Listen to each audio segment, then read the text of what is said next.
Most welcome all of you. You are watching my channel Flora Academy and I am Jail Batham. This chapter has been taken from 12th class. Your chapter name is Poets and Pancakes. Question number 1. What does the writer mean by the fairy misery? का यहाँ पर क्या मतलब है? उनके लिए of those subjected to makeup, जिनके ऊपर मेकअप किया जाता है. Answer. The makeup room had incandescent lights at all angles, around half a dozen large mirror. बहुत ही तेज़ तरार लाइट्स की रोशनी सभी एंगल से, चारों ओर से. Around half a dozen large mirror, और लगभग आधा दर्जन आईने, शीशे की जो रोशनी थी, लाइट्स जो थी, उनके ऊपर पड़ती थी. So anyone who was subjected to makeup, जिस किसी का भी मेकअप किया जाता था, हैड टू सफ़र, उसे इस चीज़ से ग्रसित होना पड़ता था. फ्रॉम द हीट, रोशनी की हीट से. एमिटेड बाय द लाइट्स, जो लाइट्स के द्वारा निकलती थी. It was a miserable suffering, यही उनके लिए एक बहुत ही दयनीय दुखद पीड़ा थी, उन्हें बर्दाश्त करनी पड़ती थी.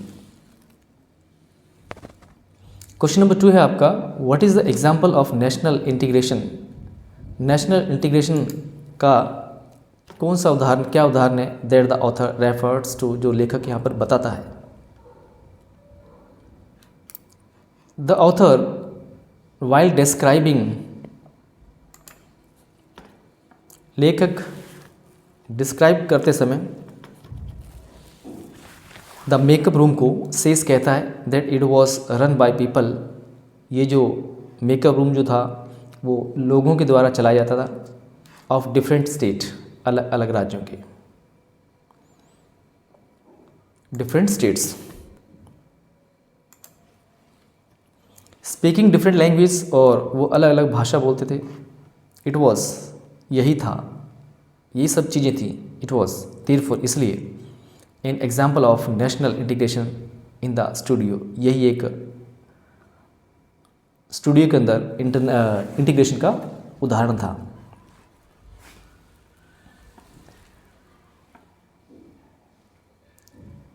जिसको हम बोल सकते हैं राष्ट्रीय एकता भी कह सकते हैं, इंटीग्रेशन. नंबर 3 है आपका, what work did the office boy do in the Gemini studio? Gemini Studio के अंदर जो ऑफिस बॉय जो था वो क्या काम किया करता था. Why did he join the studios, उसने स्टूडियो को ज्वाइन क्यों किया था. वाई वॉज ही डिसअपॉइंटेड, और वो निराश क्यों था. Answer, in the Gemini studios, Gemini Studio के अंदर the work of the office boy was to mix his paint, उसका जो काम था वो पेंट को, कलर को मिक्स करना था. इन अ जाइंट वेसल, एक बहुत बड़े बर्तन में. And slap it on the crowd, और उस कलर को भीड़ के अंदर जो कलाकार प्लेयर्स थे, on the days when there was a crowd shooting, जब भीड़ की शूटिंग हुआ करती थी, उन पर, उन कलाकारों पर जो रोल कर रहे थे, उनके चेहरे पर पोतना रहता था. He wasn't exactly a boy, वास्तव में वो ऑफिस बॉय नहीं था. He was in his early 40s, वो लगभग 40 साल का था. उसके बाद इसका जो सेकंड क्वेश्चन इसके अंदर है, why did he join the studio? तो उसने स्टूडियो को क्यों ज्वाइन किया था. He join the studios because he hoped to become a star actor, उसे उम्मीद थी, आशा थी उसे कि वे एक उच्च स्तर का कलाकार बनेगा, और टॉप स्क्रीन राइटर बनेगा, या फिर और डायरेक्टर बनेगा, और लिरिक्स राइटर भी बन सकता है, गीत लिखने वाला. He is bit of a poet, बल्कि वो एक छोटा कवि भी है. And third part, why was he disappointed, वो निराश क्यों था. ही वॉज डिसअपॉइंटेड, वो निराश था, because he fail to become, क्योंकि वो बनने में असफल हो गया था. That which he had hoped to be, जिसकी उम्मीद थी उसे बनने की। He was convinced that all his wish ignominy and neglect were due to Kotamangalam Subbu. वो कहता है कि इस बात से वो कन्विंस्ड हो गया था, निश्चित हो गया था, पता चल चुका था कि दैट की उसकी जो विश, जो पीड़ा है और इग्नोमिनी जो है वो सिर्फ, जो नेग्लेक्ट जो है उसे किया गया है, वो सिर्फ कोटमंगलम सुबु के कारण ही है। He couldn't have had an appreciable lead, क्योंकि उसे एक अच्छी लीड नहीं मिली ओवर द ऑफिस बॉय, जैसा कि वो एक ऑफिस बॉय था। If you hadn't been a Brahmin, कहने का मतलब यदि वो ब्राह्मण नहीं होता तो उसे ये पद ना मिलता।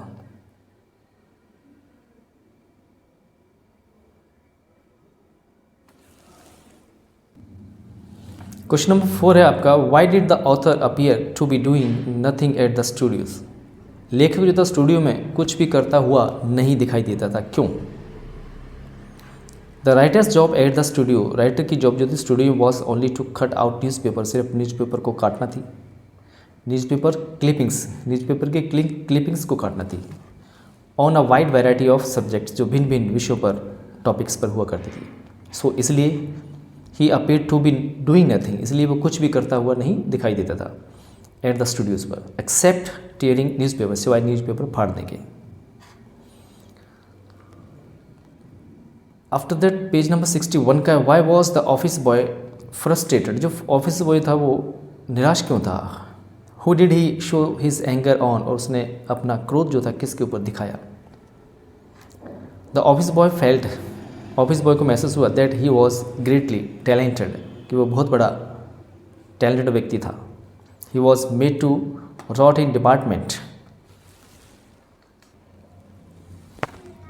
ही was made to rot in department, वैसे रॉट का मतलब यहाँ पे सड़ना होता है। He was made to rot in department that was fit only for barbers, क्योंकि उसको इस प्रकार का काम मिला कि उसे ग्लानि महसूस होती थी। वास्तव में यहाँ पे सड़ना नहीं है, छोटा काम मिला था। फिट ओनली फॉर बार्बर्स, सिर्फ एक नाईगिरी का, एंड बार्बर्स, और ही ब्लेम्ड कोटमंगलम सुबु, और इस बात का वो कोटमंगलम सुबु को दोषी ठहराता था। Who was number 2 in the studio, जो कि स्टूडियो में वो 2 नंबर पे था। For his neglect and disgrace, उससे अपने अपमान के लिए और अनदेखा करने के लिए सुबु को जिम्मेदार ठहराया करता था। इसके अंदर परवर्ट्स जो वर्ड है आपका, वो एक बदनामी के रूप में भी इस्तेमाल किया जाता है।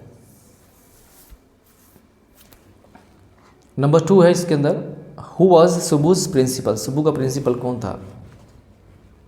The boss mister Vasan was Subbu's principal, mister Vasan थे। 3 है आपका, Subbu is described as a many sided genius, Subbu को बहुत तरीके से जीनियस बताया गया है। List 4 of his special abilities, उसकी कोई 4 विशेषताएं बताइए। Subbu was tailor made for film, Subbu tailor था, फिल्म के लिए बना था। He was always ready with solution to every problem, उसके पास हर समस्या का समाधान था, तैयार रहता था वो हर समस्या के लिए। 2 ही वॉज ऑल्सो पोइट, वो एक कवि भी था।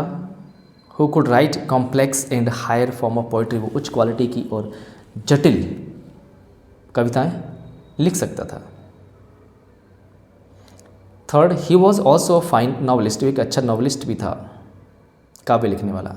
Number 4 he had genuine love for anyone he came across, और जो भी उससे मिलने के लिए आता था उसके प्रति उसका प्रेम जो था वो बहुत ही जेन्युइन अच्छा प्रेम था।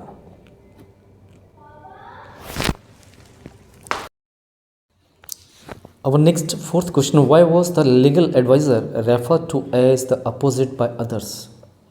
जो वहाँ पे लीगल एडवाइज़र जो था, सलाहकार, कानून का सलाहकार, उसको अन्यों के द्वारा अपोजिट कैसे लिया जाता था।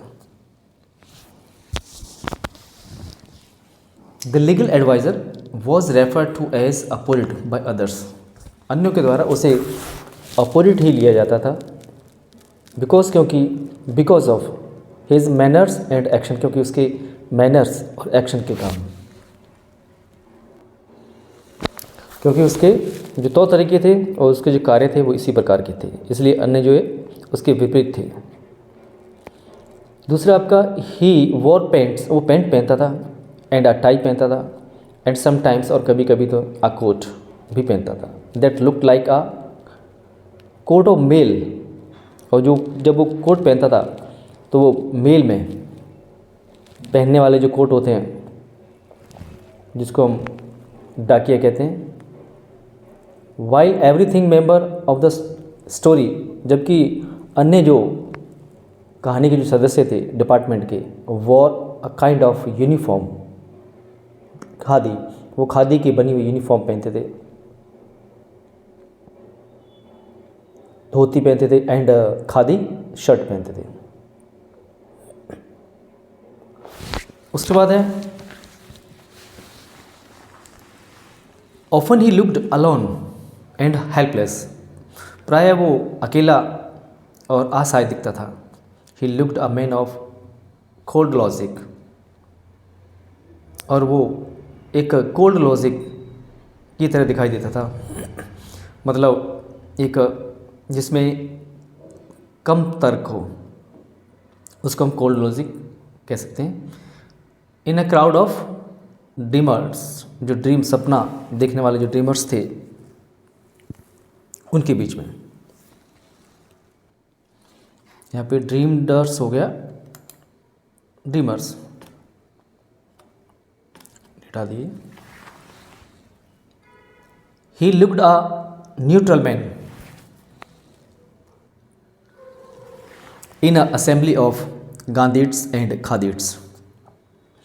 और जो गांधीवादी जो लोग थे और जो खादीवादी लोग थे उनके समूह में वो एक न्यूट्रल टाइप का व्यक्ति दिखाई देता था।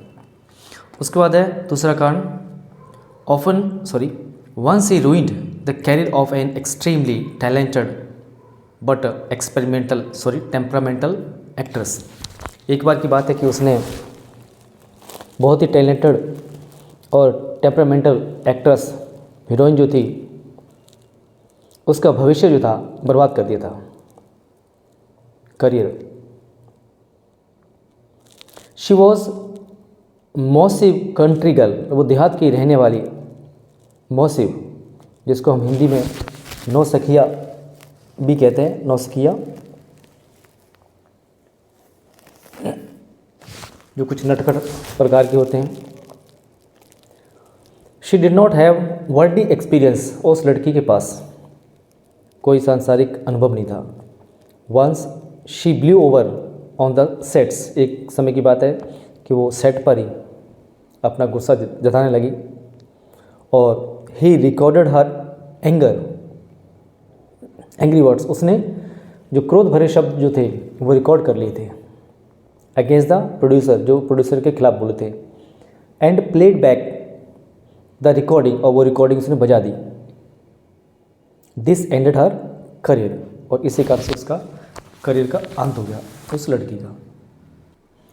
उसका फिफ्थ आके what made the lawyer stand out from others, किस कारण से जो लॉयर जो था वो दूसरों से भिन्न था एट द जेमिनी स्टूडियो के अंदर। Answer, the lawyer was a member of the story department, वो स्टोरी डिपार्टमेंट का ही सदस्य था। अदर्स वर पोइट्स, अन्य जो पोइट्स थे एंड राइटर थे, अन्य लोग जो थे, दे वॉर खादी धोती, वो खादी धोती पहनते थे एंड लॉन्ग शर्ट पहनते थे। बट द लॉयर जो था वो ट्राउज़र पहनता था और शर्ट पहनता था एंड ऑल्सो टाई भी पहनता था। समटाइम कभी कभी तो ही वॉर अ कोट टू, वो कोट भी पहना करता था। दीज मेड, ये सब चीज़ों ने made him look different from others, दूसरों से भिन्न कर दिया इन चीज़ों ने। उसके बाद आपका 64 पेज का question number 1, did the people at Gemini studio have any particular political affiliations, क्या जेमिनी स्टूडियो के जो लोग थे उनकी कोई राजनीतिक विशेषकर कोई पर्टिकुलर पॉलिटिकल एफिलिएशंस थी, जिनको हम बोलते हैं कोई मान्यताएं थी, उनके कोई ऐसे सोच विचार थे? No, the people at the Gemini studio did not have any particular political affiliations. कोई उनके राजनीतिक मान्यताएं या विचार नहीं थे। They were Gandhiites and ideology and wore khadi. Gandhiites यहाँ पे एंड नहीं, इन आएगा, मैंने उनकी जो आइडियोलॉजी थी वो गांधीइट्स गांधीवाद थी, एंड वॉर खादी, और खादी पहनते थे। But beyond that they had no affiliations to any political thought, और उनकी इसके अलावा उनकी जो कोई राजनीतिक विचारधारा नहीं थी।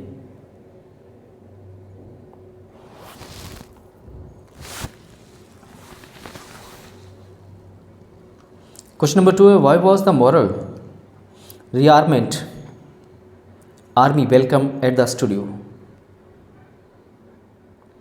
जो मॉरल रीआर्मेंट आर्मी जो थी उसका स्टूडियो में स्वागत क्यों किया गया? The moral rearmament army was welcomed at the studio. Studio पर रीआर्म आर्मी का स्वागत किया गया।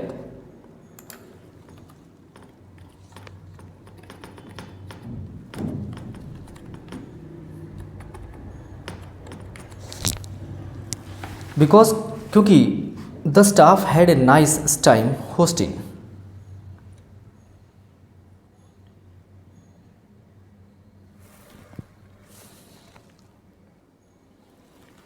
क्योंकि जो स्टाफ जो था वहाँ पे स्टूडियो का, उन्हें एक खातिरदारी करने का, होस्टिंग करने का अच्छा समय मिल गया था।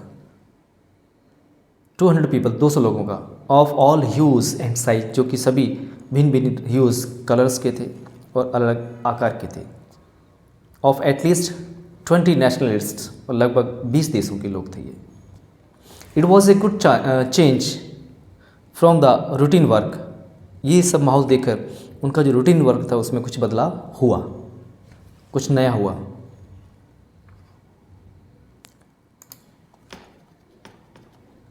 उसके बाद है the moral rearmament army presented 2 plays. वहाँ की जो मॉरल रीआर्मेंट आर्मी जो थी उन्होंने 2 नाटक वहाँ पे प्रस्तुत किए।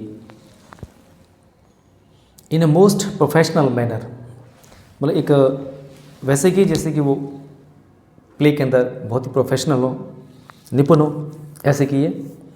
द जेमिनीज फैमिली जो थी, जेमिनी फैमिली ऑफ 600 लोगों की, सादा प्लेस, उन्होंने नाटक देखे ओवर एंड ओवर अगेन, बार बार उनके नाटकों को देखा। और साथ में the sets and the costumes of the plays, जो प्ले में रोल अदा करने वाले जो लोग थे सेट पर, उनकी जो कॉस्ट्यूम थी और जो सेट जो थे वर ऑफ द फर्स्ट रेट, मतलब वो उच्च क्वालिटी के थे उनकी कॉस्ट्यूम्स और सेट जो थे। Madras and Tamil drama community, जो मद्रास और तमिल ड्रामा जो कम्युनिटी थी, समुदाय जो था, वह टेरिबली इम्प्रेस्ड, वो बहुत ही उनसे प्रभावित हुए। फॉर सम ईयर्स, कुछ साल तक, ऑल तमिल प्लेस, जितने तमिल के जो नाटक बनते थे एंड सीन बनते थे, ऑफ सनराइज़ के एंड सनसेट के, सूर्यास्त के, सूर्योदय के, in the manner of those day place, बिल्कुल वैसे ही बना करते जो उन प्ले में दिखाए जाते थे। उसके बाद है the big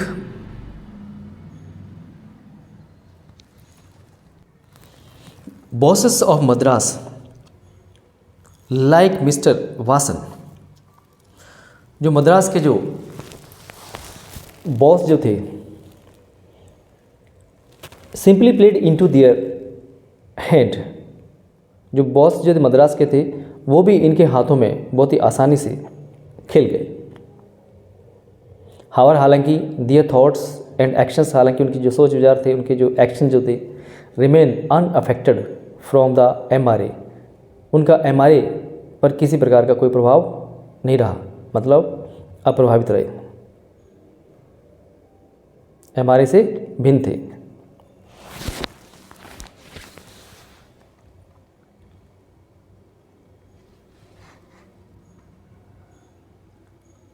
question number third है, name one example to show the Gemini studio was influenced by the plays staged by MRA। कोई ऐसा उदाहरण बताना है जिसमें ये पता लग सके कि जेमिनी स्टूडियो जो MRA के द्वारा जो नाटक किए जाते थे उससे वो प्रभावित था, Gemini studio. Answer, the Gemini studios was greatly influenced by the two place. Gemini studio जो था दो नाटकों से बहुत ही प्रभावित हुआ था, प्रेजेंटेड बाय द MRA के द्वारा जो प्रेजेंट किए गए थे। देयर प्ले, उनके जो नाटक जो थे, Jotham valley and sunrise and sunset scene जो थे, which were greatly liked by the Gemini people. Gemini people जो थे उन्होंने बहुत पसंद किए, and also imitated at the studio, और उनकी नकल भी की स्टूडियो के अंदर। यहाँ पे जो MRA की जो फुल फॉर्म है, जैसा कि आपको पूरा बता दिया गया है,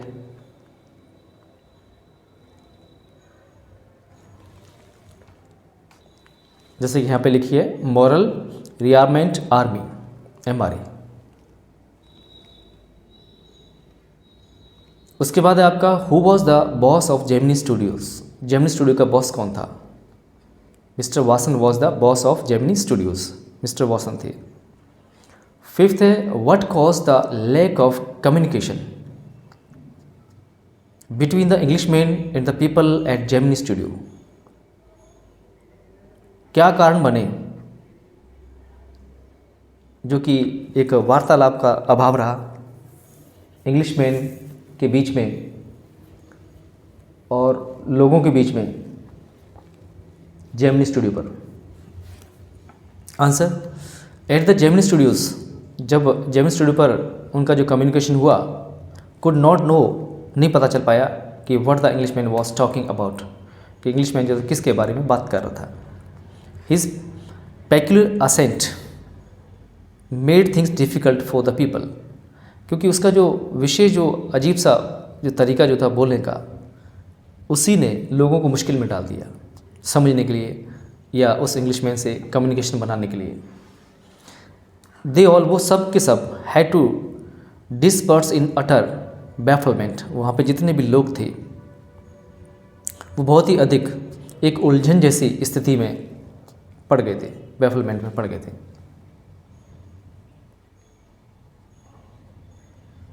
नंबर 6 से, why is the Englishman's visit referred to as unexplained mystery.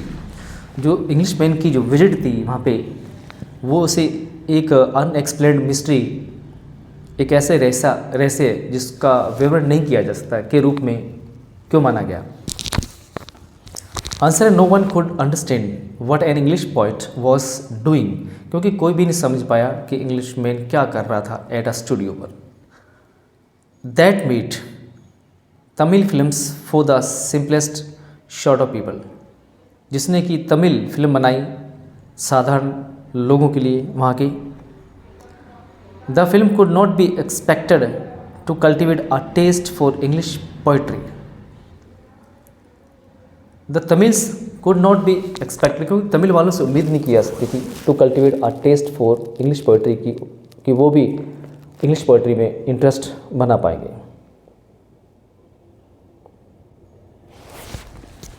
सो इसलिए no obvious purpose could be assigned to the English poet's visit, इसलिए इंग्लिश पोइट की जो विजिट थी उसको ज़्यादा महत्वता या उसका स्पष्ट उद्देश्य नहीं बताया जा सकता है।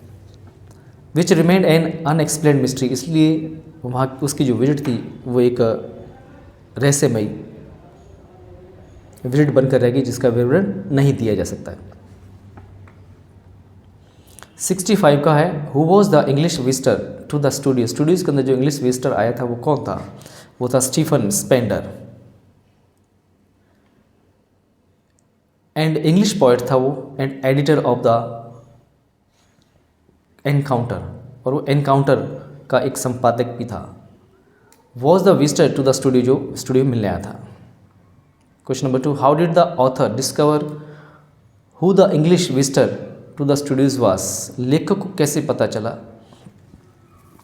कि वो कौन था जो स्टूडियो मिलने के लिए आया था, कौन अंग्रेज था वो।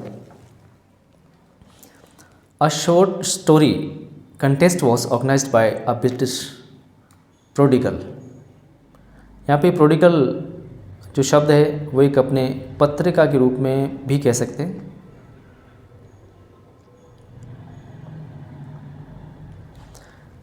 छोटी कहानियों का एक वहाँ पे कंटेस्ट प्रतियोगिता थी जो कि ब्रिटिश प्रोडिगल द एनकाउंटर के द्वारा ऑर्गेनाइज की गई थी। The author wanted to send an entry, author भी वहाँ पे अपना प्रवेश चाहता था, या यूँ मान लीजिए कि उसने जो भी लिखा था उसके माध्यम से अपनी पोइट्री थी पहुँचाना चाहता था। He went to the British Council library, वो ब्रिटिश काउंसिल लाइब्रेरी में गया। वेयर ही फाउंड, जहाँ पर उसने पाया the copies of the Encounter की, वहाँ पे बहुत सारी और भी कॉपीज़ रखी हुई थी। When he read the name of the editor, जब उसने संपादक का नाम पढ़ा, ही न्यू, उसे पता चला who the English visitor was, कि वो इंग्लिश विजिटर कौन था वहाँ पे जो मिलने आया था। What does the God that failed refer to, the God that failed, ये प्ले का नाम है और ये किसकी ओर एक तरीके से संकेत करता है, क्या बताना चाह रहा है इसके माध्यम से writer. It was a book, ये किताब थी, दैट कंटेंट 6 एसेज, जिसमें 6 एसेज थे बाय 6 डिफरेंट राइटर्स, और ये अलग अलग 6 राइटर्स के द्वारा लिखे गए थे। हु डिस्क्राइब्ड दियर जर्नीज, जिन्होंने अपनी यात्राओं के बारे में इसमें लिखा था, इनटू कम्युनिज्म, कम्युनिज्म के अंदर, एंड दियर डिसइल्यूजन्ड रिटर्न, और उनकी जो निराशापूर्ण जो थी, डिसइल्यूजन्ड वापसी जो थी, उसके बारे में लिखा है। They formally considered communism as a kind of god, हालांकि वो कम्युनिज्म को एक भगवान के रूप में समझते थे, जिसको हम हिंदी में कम्युनिज्म को साम्यवाद भी कहते। But it failed in its mission, लेकिन ये चीज़ अपने मकसद में असफल रही।